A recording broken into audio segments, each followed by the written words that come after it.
orientam सब साधन भगवान वीरो मंगलम गौतमो मणि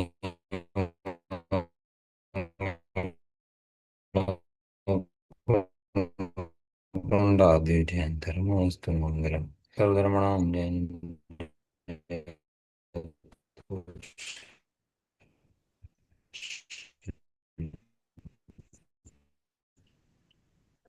आय से दोस्तों केवल ही एक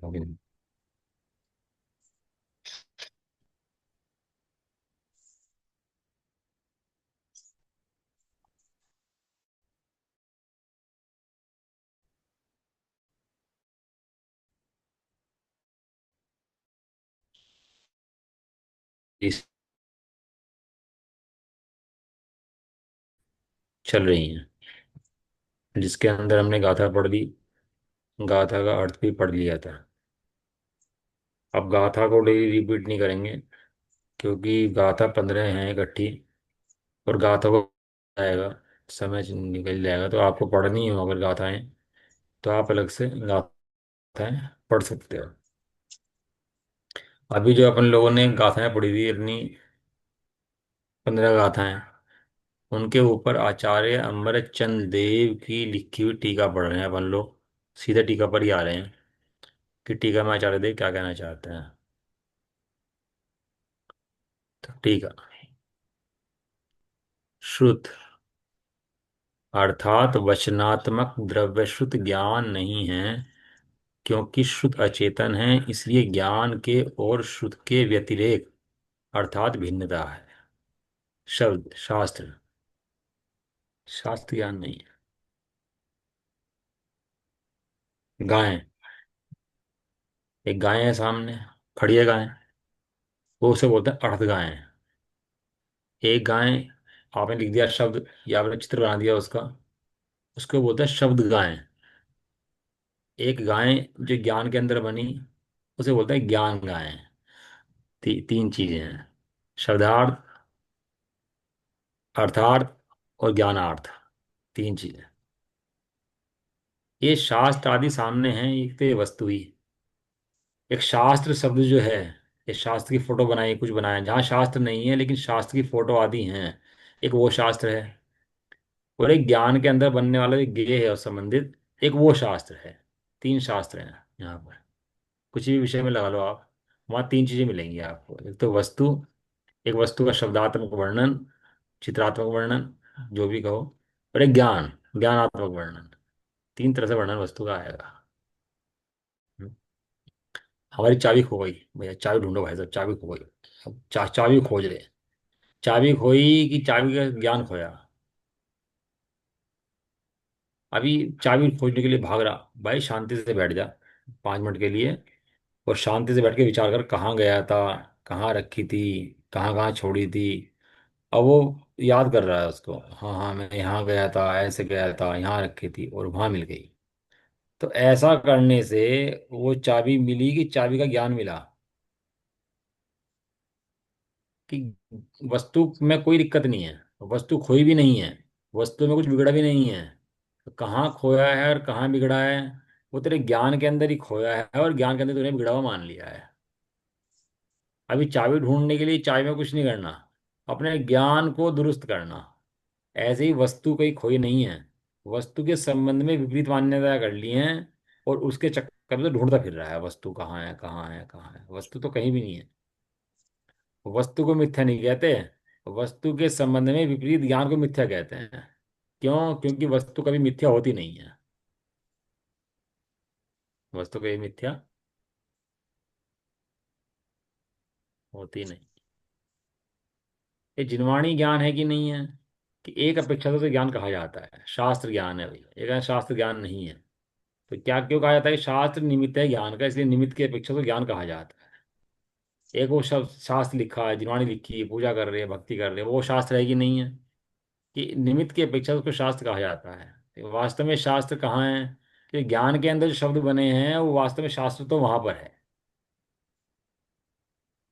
और वो शेर के जीव को दो मुनि राजा ने संबोधन कर दिया, तो पूरी द्वादशांग ज्ञान में आ गई उसके बिना पढ़े। सब द्वादशांग सामने नहीं है, और द्वादशांक सामने आ गया उसके पूरा का पूरा।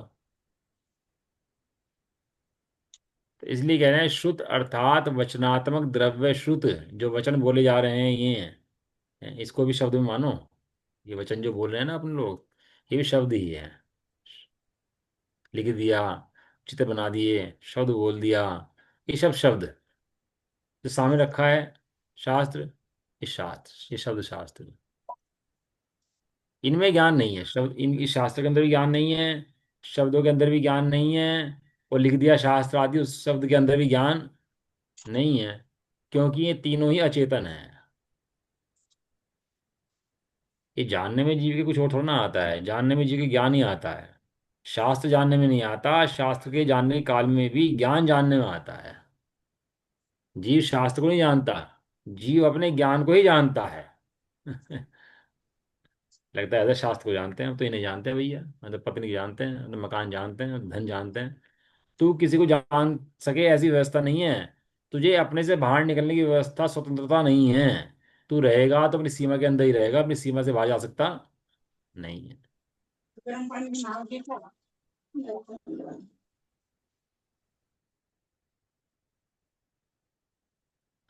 ये वचनात्मक द्रव्य शुद्ध ज्ञान नहीं है। क्यों नहीं है? क्योंकि आचार्य देव सिद्धांत देते हैं, क्योंकि ये अचेतन है। शुद्ध के अंदर चेतन नहीं है। जो शुद्ध के अंदर ही अचेतन बता दिया, तो बाकी जो तेरे सब सामान भर के रखे हैं, धन पुत्र आदि का आदि, ये क्या है?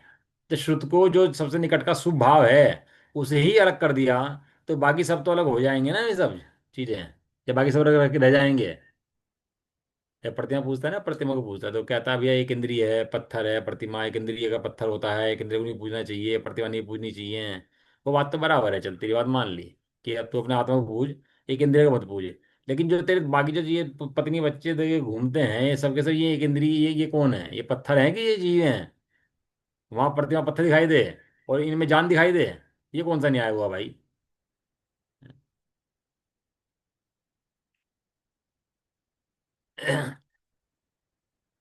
वहां भगवान सामने हैं, उन्हें तो आस्ती करे, और ये सामने मिथष्टि जी सामने बैठ रहे हैं, उनकी उनकी पूजा करे बैठ करके।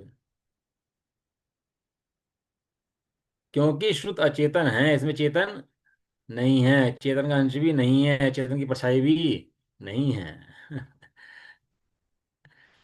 मतलब ज्ञानी का सब ज्ञान में, और अज्ञानी का सब अज्ञान में। ज्ञानी के जितने परिणाम ज्ञान में, क्योंकि वो जानता है ज्ञान कहाँ से उठता है, कैसे उठता है, और ज्ञान कैसा है। ज्ञान की स्वतंत्रता किस प्रकार की है, वो ज्ञान के बारे में समस्त जानता है, इसलिए वो ज्ञानी है। इसलिए ज्ञान के और श्रुत के व्यतिरेक अर्थात भिन्नता, ज्ञान और श्रुत दोनों एक नहीं है, दोनों अलग अलग हैं। एक समय की पर्याय में झलकता है श्रुत, लेकिन श्रुत है सो ज्ञान नहीं है, और ज्ञान है तो श्रुत नहीं है। इसी प्रकार एक एक शब्द से कराएंगे, एक एक चीज से भेद विज्ञान कराएंगे।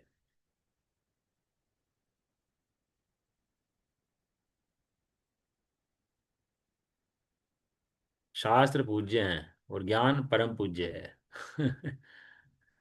शास्त्र पूज्य हैं, भगवान पूज्य हैं, बराबर बात है। और जिस ज्ञान के अंदर जानने में आते हैं वो ज्ञान परम पूज्य है।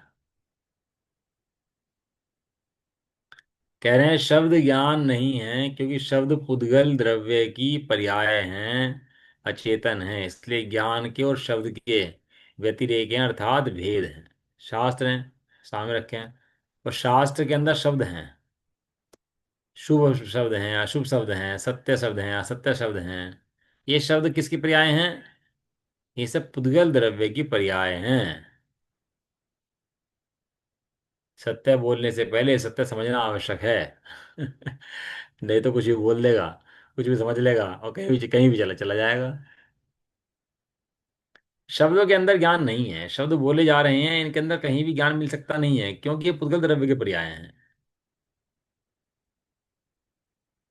और जीव का जानने में आते हैं, लक्षण जीव का ज्ञान है, और ज्ञान को छोड़ करके जाता है नहीं, और ज्ञान में झलकने में आते हैं। तो उस ज्ञान में झलकने में आने पर भ्रम पैदा होता है कि शब्द मैं बोलता हूँ, शब्दों में ज्ञान है, शब्दों में ज्ञानवान नहीं है। सारी दुनिया इन विषयों में भर रही है भैया। एक एक को ज्ञान समझ लीजिए तो रही इनके ऊपर, नहीं तो क्यों लूटते? शब्द ज्ञान नहीं है क्योंकि शब्द पुद्गल द्रव्य की पर्याय है, इसलिए ज्ञान के और शब्द के व्यतिरेक है, अर्थात भेद है। दोनों एक रूप होते नहीं। दोनों के अंदर अत्यंत भेद है। रे चेतन तू तिहु काले अकेला, रे चेतन तू तिहु काल है न्यारा। तीन काल में तेरे अंदर कोई प्रवेश पाता नहीं है, तेरे अंदर कोई पुतल बैठता नहीं है, तेरे अंदर कोई वस्तु प्रवेश पाती नहीं है, तेरे अंदर तेरे पर्याय प्रवेश पाती नहीं है, तो अखंड चिन्ह मूर्ति द्रव्य रहता है। तेरे अंदर नहीं प्रवेश पाते, ये झलकते हैं बस, इतनी व्यवस्था तो है, लेकिन तेरे अंदर रुक जाएं या बैठ जाएं इतनी व्यवस्था नहीं है। नहीं। हाँ। रूप ज्ञान नहीं है क्योंकि रूप उद्गत द्रव्य गुण है, अचेतन है, इसलिए ज्ञान के और रूप के व्यतिरेक है, अर्थात दोनों भिन्न हैं। ये खूब चर्चा अपन लोगों ने कर ली गाथा के अंदर इसकी, तो अपन लोग टीका पढ़ ही रहे हैं बस इसके ना। रूप के अंदर ज्ञान नहीं है और ज्ञान के अंदर रूप नहीं है। रूप पुद्गल द्रव्य का है, जीव का रूप है तो चैतन्य रूप है। जीव के रूप का वर्णन करा तो जीव का रूप कौन सा बताया? चैतन्य रूप, चिद्रूप। और ये चिद्रूप अपने रूप को भूलकर, अपनी संपदा को भूल करके पुद्गल का जो अचेतन रूप है उस पर लुट गया है। ऐसे जैसे कोई अपने घर में रख के हीरो को छोड़ करके कांच के ऊपर रीझ रहा हो रहा है ना आजकल, तो हो जाते हैं अपनी जो नेचुरल चीजें हैं, जो साग सब्जी पानी पहाड़ हैं, उनको तो बर्बाद कर रहे हैं, और जो दिखावटी जीवन है उसके ऊपर लुट रहे हैं। अपनी असली चीज तो खराब करे जा रहे हैं, बर्बाद करे जा रहे हैं, और जो नकली फुकली चीजें हैं उन्हें बनाए जा रहे हैं। अपने चिद्रूप को विराधना कर रहा है और पुद्गल के रूप के ऊपर रीझ रहा है। मेरा सुंदर रूप देखो, मेरा सुंदर तन देखो, मेरा सुंदर मन देखो, पुद्गल के रूप के ऊपर रीझता फिरता है। ये कह रहे हैं ये रूप जो है इसके अंदर ज्ञान नहीं है। अभी मर जाएगा तो मुर्दा शरीर देखो कैसा होता है, शक्ल कैसी हो जाती है मुर्दे की।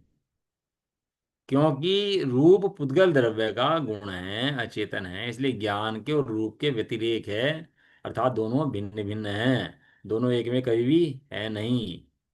रूप न्यारा और ज्ञान न्यारा। बात ये नहीं तेरे से अलग हो नहीं पाता, बात ये कि तू अलग होने करने की कोशिश भी नहीं करता। तू एक में ही जानता है ना, ये मिथ्यात्व है दोनों को। वर्ण, वर्ण माने रंग, ज्ञान नहीं है क्योंकि वर्ण पुद्गल द्रव्य का गुण है, अचेतन है, इसलिए ज्ञान के और वर्ण के व्यतिरेक है, अर्थात ज्ञान अन्य है और वर्ण अन्य। अन्य। वर्ण के हरा नीला पीला काला जैसे भी अच्छा रंग लगाओ भाई साहब, कम रंग लगाओ, ऐसा पोत दो, ऐसा लगा लो, मुंह को पोत लो, शकल को पोत लो, है कपड़े ऐसे पहन लो, ऐसे कपड़े हटा दो, ये सब वर्ण नहीं है, सब जीव, ज्ञान नहीं है। ज्ञान न्यारा है और जीव न्यारा।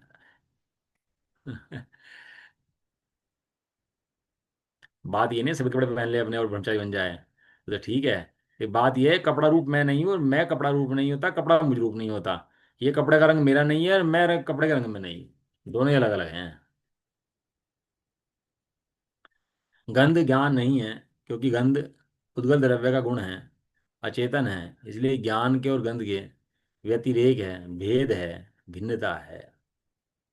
कितना गजब गजब, एक एक के अंदर जीव उठा जा रहा और एक एक से भिन्न दिखा रहे हैं।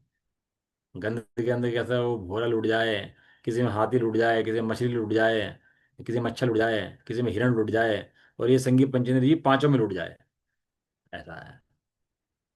ये पांचों इंद्रियों के साथ क्या क्या करता रहता है पूरे दिन, कोशिश करता रहता है, भोग के पीछे भागता रहता है। धन के पीछे नहीं भागता। धन से जो भोग मिलते हैं, जो धन से इसका नाम प्रसिद्धि होती है, जो दुनिया धन की गुलाम है, वो धन उन भोग के पीछे भागता है। अभी धन का नोट बंद कर दो, जो धन है घर में रखा हो तो तू भगाए उसको, घर से निकाले उसको, धन को निकालो भाई, निकालो इसको। और देवगति आदि के अंदर भी लोभगति की, लोभ की मान्यता बहुत वो है, देवगति में चारों गति में लोभ है, लेकिन इस मनुष्य ने धन के लोभ को लोभ समझ लिया। मात्र धन का लोभ लोभ नहीं होता, ये जो अपने को भूल करके परद्रव्य को चाहना है, यही लोभ है वास्तव में। अच्छा रंग दो भाई, रंग बढ़िया देना चाहिए, लोभ है। अच्छा स्पर्श शब्द दो भैया, लोभ है। लोगों का पाप बांधता है इस। गंध और ज्ञान के व्यतिरेक है और उनके भेद भिन्नता है। गंध के अंदर ज्ञान नहीं है, और गंध पुद्गल द्रव्य का गुण अचेतन है। और गंध और ज्ञान दोनों अलग अलग हैं। गंध का ज्ञान तो है, एक गंध नहीं है। दर्पण के अंदर मोर तो है, लेकिन दर्पण मोर नहीं है। तीन मोर बताए थे ना अभी। एक बाहर में नाचने वाला मोर, एक मोर लिख दो, मोर शब्द मोर, और दर्पण में झलकने वाला मोर। तीन मोर हुए। ऐसे बाहर में दिखने वाली गंध, एक गंध लिख दिया गंध, और ज्ञान में दिखने वाली गंध। तीनों गंध, और तीनों गंध अलग अलग हैं, एक दूसरे संबंध नहीं है तीनों का। तीनों अलग अलग। रस ज्ञान नहीं है, क्योंकि रस पुद्गल द्रव्य का गुण है, अचेतन है, इसलिए ज्ञान के और रस के व्यतिरेक हैं। रस जो है उसके अंदर, रस के अंदर ज्ञान नहीं है। रसगुल्ले के अंदर ज्ञान है कि नहीं है, और ज्ञान के अंदर रसगुल्ला है कि नहीं है। दोनों बातें। रसगुल्ले के अंदर ज्ञान है कि नहीं है, कि भाई बराबर रसगुल्ले के अंदर ज्ञान, और ज्ञान के अंदर रसगुल्ला है कि नहीं नहीं। है। रसगुल्ले की मिठास ज्ञान के अंदर है कि नहीं है। ज्ञान के अंदर रसगुल्ले के स्वाद का वेदन है कि नहीं है। दोनों तरफ से बात है, इधर से भी और इधर से भी। रसगुल्ले के अंदर ज्ञान नहीं, और ज्ञान के अंदर रसगुल्ला नहीं। जैसे दर्पण के अंदर रसगुल्ला झलकता हो, दर्पण के सामने रसगुल्ला रख दो, तो दर्पण में रसगुल्ला कितना गया, और दर्पण रसगुल्ले में कितना गया। ऐसे ही आत्मा के सामने, दर्पण के सामने, चेतन दर्पण के सामने वस्तुएं रखी हैं, स्पर्श रस गंध वर्ण, ये सब वस्तुएं हैं, पुद्गल की वस्तुएं हैं, ये झलकती हैं। ज्ञान उनमें कितना गया और ये वस्तुएं ज्ञान में कितनी आई। स्पर्श रस गंध वर्ण शास्त्र रूप रस, ये सब ज्ञान के अंदर कितने आए। ऐसा लगता है ज्ञान में घुस गए हों। और जो साज में लिखा, ऐसा लगता है ज्ञान में घुस गए हों, समा गए हों, तन में हो गए हों, एक में एक हो गए हों, चित्रित हो गए हों। ऐसा लगता है तन में हो गए हों। ऐसा लगता है पूरा एक में एक ही हो गया दोनों के दोनों। ये ज्ञान जो है ये रूप ही हो गया। ऐसा लगता है कि लगता है, जैसा आप एक कुछ चीज रखो, दर्पण दूर रखो, तो दर्पण के अंदर दूर दिखाई देगी। और जैसी रखो वैसी दिखाई देगी, जैसे रंग होंगे वैसे रंग दिखाई देंगे उसके, बिल्कुल बराबर दिखाई देगी नहीं देगी, जैसी वस्तु बाहर में होगी। तो भ्रम पैदा होता है कि भैया ये तो वस्तु, वस्तु कोई वस्तु है सामने, जबकि वहां वस्तु नहीं है। क्या है वहां पर, वहां पर तो दर्पण है, शीशा है। लोग दुकानदार होते हैं ना, तो समझदार बोलने के दुकानदार, अब दुकान तो छोटी सी है, और दुकान छोटी सी में तो बहुत कम जंग से वो दिखती है। तो क्या करो उसके अंदर, दुकान के अंदर शीशे लगा लो, तीनों तरफ चारों तरफ। तो शीशे लगते क्या लगता है, दुकान बड़ी लगने लगती है। देखा आप लोगों ने मॉल वगैरह में, वो शीशे देखा लगा है। लो। तो शीशे से क्या लगता है, दुकान बड़ी लगने लगती है। दुकान बड़ी हो गई क्या, नहीं लगती बहुत कैसी, बड़ी। लगती बड़ी है। दर्पण तो हूबहू जैसा है वैसा झलका देता है, यह दर्पण की स्वच्छता है। और वो वस्तु दर्पण के अंदर प्रवेश नहीं पाती, ये दर्पण की निर्मलता है। समझ आई दोनों चीजें। दर्पण जैसा है वैसा झलका देता है, ये दर्पण की स्वच्छता है। और दर्पण के अंदर वो वस्तु प्रवेश पाती नहीं है, ये दर्पण की निर्मलता है। दो शब्द लिए, स्वच्छता और निर्मलता।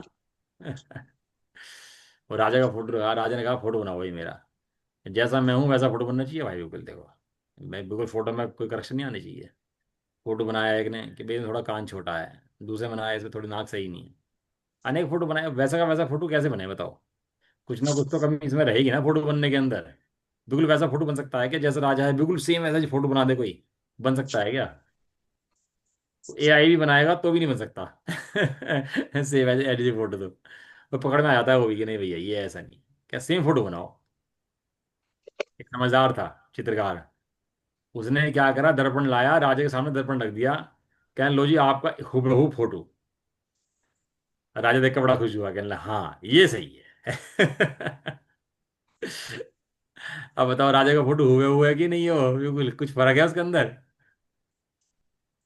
लेकिन भाई साहब फोटो है, राजा नहीं है। राजा तो राजा ही है, राजा का फोटो है, वो राजा बिल्कुल भी नहीं है। इस तरह ही स्पर्श रस गंध का ज्ञान है। इसमें स्पर्श रस गंध वर्ण बिल्कुल भी नहीं है। स्पर्श रस गंध वर्ण तो पुद्गल के अंदर है। पुद्गल की पर्याय है, पुद्गल की सत्ता है। ऐसा भेद से पाट दे अपने सबको। ऐसे एक बार तो कनेक्शन कट लगा दे एक बार सब पे कि ये मैं चेतन तन समझ मस्त। में आ जाएगा। हम्म। मैं चेतन और स्पर्श रस गंध वर्ण ये समस्त वस्तुएं, ये सब चेतन। न्यारी अचेतन। ज्ञान में झलक जाए तो ज्ञान में प्रवेश पाती नहीं है, बैठती नहीं है, जानने में एक समय में आ जाती हैं। लेकिन ज्ञान उससे भिदता नहीं है, छिदता नहीं है। ना छेदाए ना भेदाए ना कोई ले जाए ज्ञान को। कोई मृत्यु ज्ञान का हरण कर सकती है? कोई ऐसी मृत्यु नाम की मृत्यु है? कोई सा मरण है ऐसा? बाल मरण, बाल बाल मरण, पंडित मरण, पंडित पंडित मरण, कोई सा पंडित, कोई सा मरण ऐसा है जो ज्ञान का मरण कर दे, ज्ञान का हरण कर ले? बताओ जी। कोई है ऐसा ज्ञान का हरण मरण हो सकता हो? नहीं कर सकता। ज्ञान का मरण कहीं हो जाए, किसी काल में हो जाए, किसी क्षेत्र में हो जाए, ज्ञान का मरण। अच्छा, मरण तो नहीं हो सकता, हरण हो सकता है। ज्ञान तो आधार हमारा है। ज्ञान का मरण तो नहीं हो सकता, ये बात तो आपने जान ली ना। ज्ञान का मरण नहीं हो सकता, कहीं भी किसी क्षेत्र में किसी काल में रहो, ज्ञान का मरण नहीं हो सकता। और ज्ञान का हरण, रण भी नहीं हो सकता। ये तो हमने दूसरी तीसरी क्लास में पढ़ा था कि हाँ। विद्या किसे कहते हैं जिसको हराया नहीं जा सकता, जिसको जिताया जीता नहीं जा सकता, चुराया नहीं जा सकता, कोई ले जा नहीं सकता। बढ़ने से बांटने से बढ़ती है, पढ़ने से बढ़ती है। वो तो हालांकि उसके बाहर की विद्या की बात थी, लेकिन वास्तव में ज्ञान का कोई मरण नहीं करा सकता। कोई मृत्यु नाम ऐसा है नहीं, आयु कर्म नहीं है जो ज्ञान का मरण करा दे। और कोई कर्म ऐसा नहीं जो ज्ञान का हरण कर ले। ये तो जबरदस्ती में लुटता है। हाँ, पुद्गल ज्ञान में प्रकाशित होता है, पुद्गल को अपना मानता है, तो सब मैं हरण हो गया, मैं किडनैप हो गया, मैं मर गया, मैं जी गया। सारी पुद्गल की सत्ता को देखकर अपनी सत्ता मानता है। हरण मरण की व्यवस्था ज्ञान के अंदर नहीं। है ही नहीं, हो सकता ही नहीं, संभव ही नहीं। तो सीता किडनैप कर लिया, सीता को किडनैप कर लिया, सीता के शील को किडनैप नहीं कर पाया। बताओ, सीता के शील का किडनैप हुआ कि नहीं हुआ? नहीं बिल्कुल।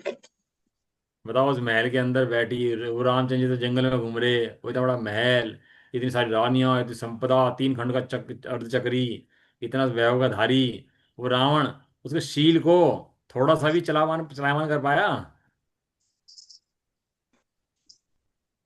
जैसे भगवान के चित्त को 3 लोक की दशांगना देवांगनाएं हों तो भी चलायमान करने में संभव नहीं है। बताओ किस प्रकार और कहाँ लिखा? कहाँ लिखा है और उसमें एग्जाम्पल क्या दिया? बताओ फटाफट। किंचित किमत्र यदि ते दशांगना भी निरतम मनोगपि मनो न विकार मार्गम। याद आ गया नहीं आया अभी? तांबा में। हाँ ये पढ़ा करो उनको। आपके 3 लोक की सर्वांग सुंदर स्त्री आए और आपके यहाँ खूब नृत्य करे, तो भी आपके चित्त को जरा सा डिगाने में समर्थ नहीं है।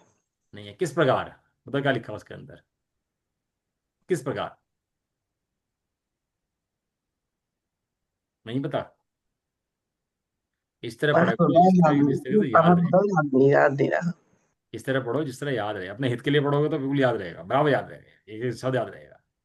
जिस प्रकार प्रलय काल की चलती हुई पवन सुमेरु पर्वत की को नहीं, सुमेरु पर्वत की चूलिका को किंचित भी नहीं हिला सकती, इस प्रकार 3 लोक की सर्वांग सुंदर स्त्री आपके चित्त को जरा सा भी हिलाने में समर्थ। नहीं है। ये विश्वकर्मा नहीं है मेनका ना आके नाच की और वो विश्वकर्मा पीछे पीछे लग गया उसके मेनका के। हमारे यहाँ ऐसा नहीं होता। ये अन्य मतों की बात है। हमारे यहाँ ऐसा होता ही, हो ही सकता ही नहीं है। जिस प्रकार वो उनका चित्त चलायमान नहीं होता, और जहां से अभी इस प्रकार ज्ञान भी चलायमान नहीं होता, चाहे जितने गेज लग जाए यहाँ करके। कोई किसी की ताकत नहीं गेहूं की कि ज्ञान को अपने स्थान से चलायमान कर दे। ये ज्ञान की महानता है। अभी जीव को ज्ञान की महानता का पता ही नहीं है। थोड़ा सा पैसा आया तो खुश हो गया, पैसे चला गया तो दुखी हो गया। बताओ क्या क्या गणित है, बताओ। हम्म, ये चतुर्गति से 4 गति दुखों के बचने का मंत्र है। ज्ञान एक, इस 3 लोक के अंदर कोई शरण है तो ज्ञान शरण है अपना, इसके अलावा कोई भी शरण नहीं है। जिस प्रकार चूहा के पीछे वो बाज भाग रहा हो, चूहा बिल के अंदर घुस जाए अपने, उसका क्षण अपना बिल ही है। इस तरह ज्ञान को क्षण अपना ज्ञान ही है। इस चरु तो चार गति के अंदर कोई क्षण नहीं है इसके अंदर। चतुर गति से मुक्ति हो यदि शाश्वत सुख चाहते। शाश्वत चाहते हो ना, चतुर से मुक्ति, तो सदा निर्मल भाव से ध्याओ श्रवण शुद्धात्मा।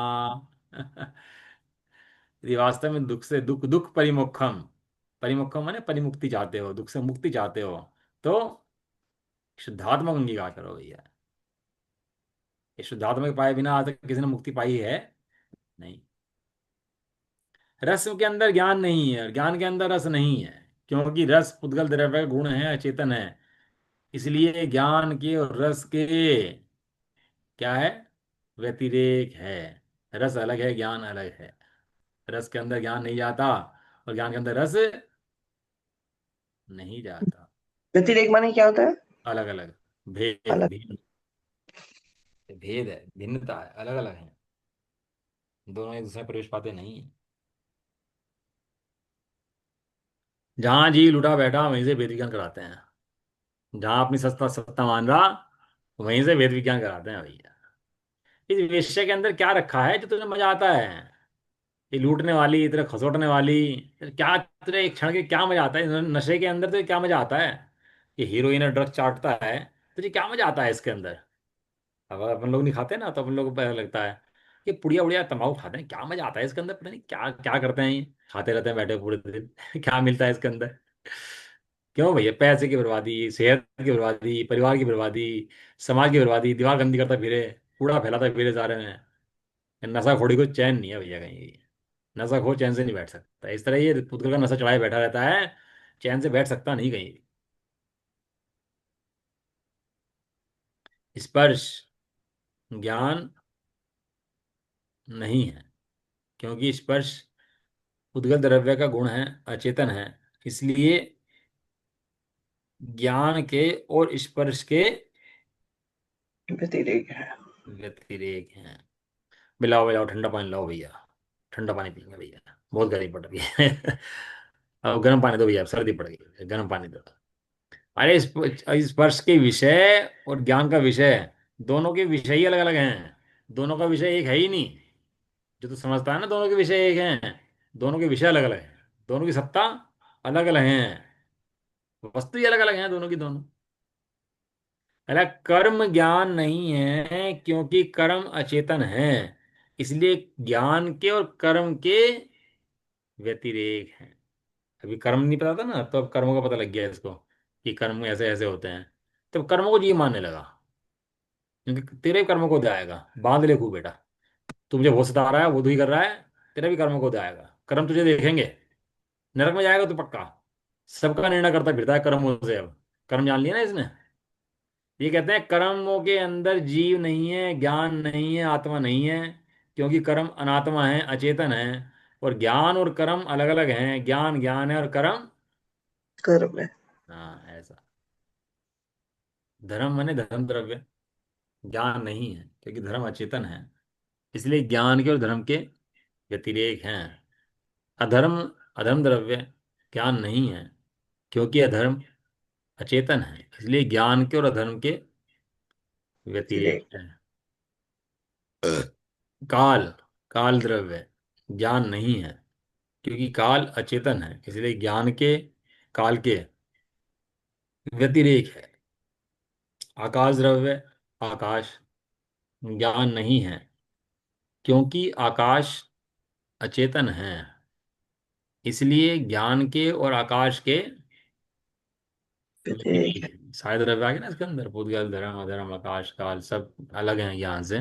छह द्रव्य हैं, छह के छह भिन्न भिन्न हैं, सबके सब अपना कार्य करते हैं, एक दूसरे का कार्य करते नहीं हैं। छह के छह द्रव्य इस जगत के अंदर भिन्न भिन्न बैठे, एक दूसरी सत्ता के अंदर प्रवेश पाते नहीं हैं, और अपनी पूर्ण सत्ता संभाले बैठे रहते हैं। अपनी सत्ता छोड़ते नहीं हैं, और दूसरी सत्ता को प्रवेश करने देते नहीं हैं, और दूसरी सत्ता में प्रवेश करते भी नहीं हैं। ऐसी मर्यादा इस तीन लोक की है। ये तीन लोग की ऐसी मर्यादा ना हो, तो सारे पदार्थ मिलकर के एक हो जाएंगे आपस में। लेकिन ऐसा कभी भी होता नहीं। नहीं। ये सर्वज्ञ देव के सिद्धांत है।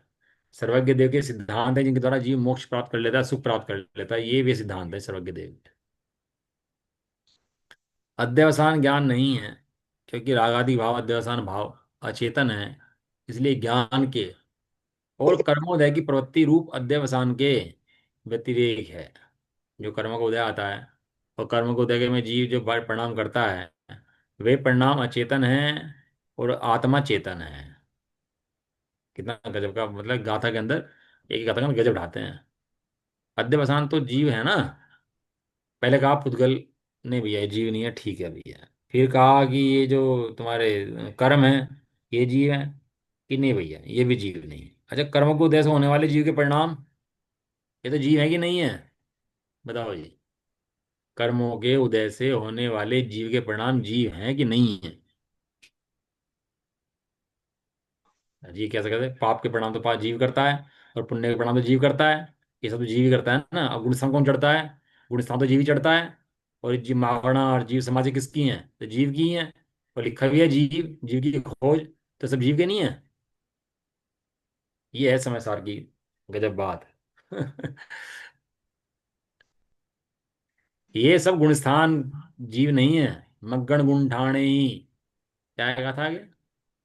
14 सही हवा तीर्थ शुद्ध नया, निर्णय संसारी सभ्य शुद्धा शुद्ध नया। और गुणस्थान जो है ना, ये जो है ये पुद्गल के बताए हैं। अध्यात्म ग्रंथ के अंदर गुणस्थान चढ़ते हैं ना, अपन लोग समय दर्शन प्राप्त कर लिया। और समय दर्शन श्रावक हो गए, मुनि हो गए, और आत्मा की विशुद्धि बढ़ गई। कहते हैं ये सब जो बढ़ रहे हैं ना पुद्गल के, बढ़ रहे हैं, पुद्गल की वो बढ़ रही है, घट रही है। इसमें जीव का कुछ भी नहीं है। गुणस्थान बढ़ने में जीव का कुछ भी। आप समय नहीं। दृष्टि होगी, आप समय दर्शन हो, अच्छा भाई साहब आपको समय दर्शन है, ओ भैया बहुत बढ़िया। भगवान केवल ज्ञानी है भैया, बहुत बढ़िया। अब मजा आ गया भैया। ये गुणस्थान है, और गुणस्थान पुद्गल के हैं। अब या तो अचानक उन्मुक्ति मान लो, या आप नहीं मान लो। अच्छा, समय दर्शन भी जीव नहीं करता, और राग भी जीव नहीं करता। कि भाई साहब जो करना बताया है, व्यवहार से बताया है, वास्तव में जीव द्रव्य कर सकता नहीं है। और जीव द्रव्य को समय दर्शन करना हो तो पहले जीव को मिथ्या होना पड़ेगा, फिर बाद में समय प्राप्त करना पड़ेगा। और जीव है ना समय दृष्टि होता ना मिथ्या दृष्टि होता, ना बंद होता ना मुक्त होता। ये पराकाष्ठा है अध्यात्म की। ये आखिर में जाके जीव जो लुटता है ना, वो यहाँ लुट जाता है। सम्य दर्शन की इतनी महिमा सुन ली, केवल ज्ञान की इतनी महिमा सुन ली, इतनी महिमा सुन ली कि अपने स्वभाव की महिमा भूल ही गया। जबकि सम्यक दर्शन की महिमा के अंदर अपने स्वभाव की महिमा छुपी हुई है। डिब्बी के अंदर हीरा है, डिब्बी की महिमा इतनी सुन ली कि हीरा भूल ही गया। डिब्बी की महिमा इतनी सुन ली, हीरा ये भूल गया, हीरा भी रखा है यहाँ पर। डिब्बी की महिमा काय के लिए बताई थी? उस हीरे की महिमा के लिए। हीरा तो भूलवा गया, और डिब्बी में लुट गया। ऐसे सम्यक दर्शन डिब्बी है, केवल ज्ञान डिब्बी है, और अंदर कौन है उसके? क्या? चैतन्य हीरा। तो कुछ करें कि नहीं करें? समय दर्शन करें कि नहीं करें? कि भाई समय दर्शन भी नहीं करना, जो चीज खुद आ रही है उसके लिए करने की जरूरत क्या है? जो खुद ही आ रहा है उसके लिए स्पेशल क्या करना तुझे? अलग से क्या करना है? कुछ भी नहीं करना। मात्र ध्रुव की मस्ती में मस्त रहना है। मैं ध्रुव हूँ, वस्तु का स्वभाव निश्चित है, वस्तु का स्वभाव बदलता नहीं है, बिगड़ता नहीं है। ये निर्भरता, निश्चिंता, यही सब कुछ आ जाएगा। समय दर्शन भी आ जाएगा, मोक्ष भी आएगा, जब आना हो जब आ जाएगा। लेकिन मैं तो ध्रुव रहूंगा बस, ये है अध्यात्म। मैं तो कौन रहूंगा? ध्रुव रहूंगा। समय दर्शन हो तो भी ध्रुव, और नहीं हो तब भी ध्रुव। समय दर्शन को जब आना हो जब आए भैया। जिस समय आना हो जिस समय आए, जिस समय आना होगा उस समय आएगा भी। रह नहीं सकता, पहले आ नहीं सकता। और आए जब आना होगा तो आए बिना रह नहीं सकता। यार, समय दर्शन के प्रति जब जिस समय निर्भरता हो जाएगी ना, उस समय जीव को समय दर्शन हो जाएगा। जब तक समय दर्शन को लाने की कोशिश करता रहेगा, तब तक समय दर्शन नहीं हो सकता। और समय दर्शन के प्रति निर्भर हो जाएगा, तो समय दर्शन में आप आ जाएगा। इस समय दर्शन गणित ऐसा है। इसलिए स्वभाव की महिमा में मग्न, वस्तु स्वभाव की मर्यादा में मग्न, वो समय दर्शन तो पर्याय आदि हैं, स्वयं आती हैं और अपने टाइम पर आ जाती हैं। ऐसा बहुत विचार करना है इस बात के ऊपर, बहुत मर्म है इस बात में। स्वभाव से बड़ा जगत के अंदर कुछ भी नहीं है। अध्यवसान ज्ञान नहीं है, यानी ज्ञान से बड़ा कुछ नहीं है, कि ज्ञान से बड़ा कुछ भी नहीं है। कोई ज्ञान की पर्याय भी ज्ञान से बड़ी नहीं है। वो केवल ज्ञान की पर्याय हो, चाहे मति शुद्ध ज्ञान की पर्याय हो, चाहे जाति स्मरण की पर्याय हो, चाहे सम्यक दर्शन की पर्याय हो, ये ज्ञान से बड़ा कुछ भी नहीं है। नहीं है। बाबा है घर का ज्ञान, बच्चे कितने पैदा हो जाएं, लेकिन बाबा बाबा ही रहता है।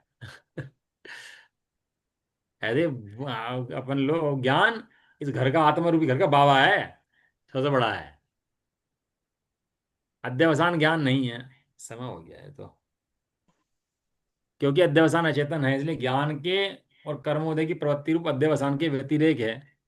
इस प्रकार यों ज्ञान का समस्त परद्रव्यों के साथ व्यतिरेक निश्चय साधित देखना चाहिए, अर्थात निश्चय सिद्ध हुआ, समझना, अनुभव करना चाहिए। अब सिद्ध कर दिया कि भैया ज्ञान न्यारा है और सारे विषय न्यारा है। सिद्ध हो गया कि नहीं हो गया? अब आचार्य देने के सिद्धांत सिद्ध कर दिया कि नहीं कर दिया सिद्धांत के अंदर? अब ये जो सिद्ध करा है, सिद्ध को अपने ज्ञान में सिद्ध करना चाहिए।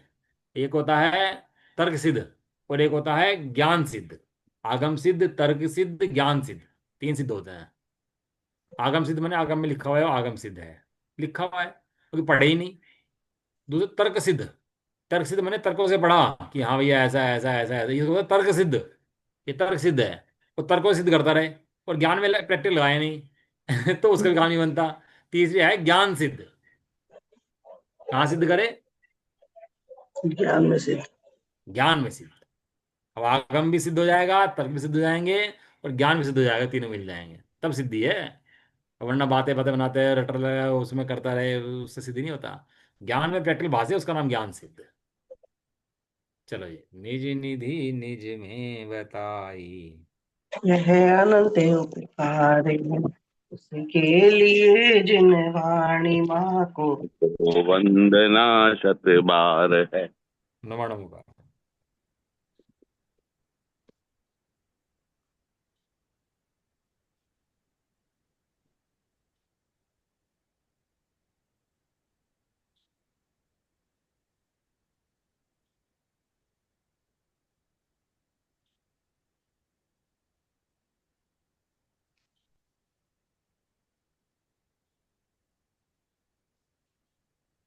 जय वरदासिनी माता की। जय हो। जय हो। जय हो। महान जैन धर्म की। जय जय हो। हो। एक साथ बोलिए। जय जय। जिनेन्द्र, जय जिनेन्द्र, जय जिनेन्द्र, सबको जय जिनेन्द्र, सबको जय जिनेन्द्र।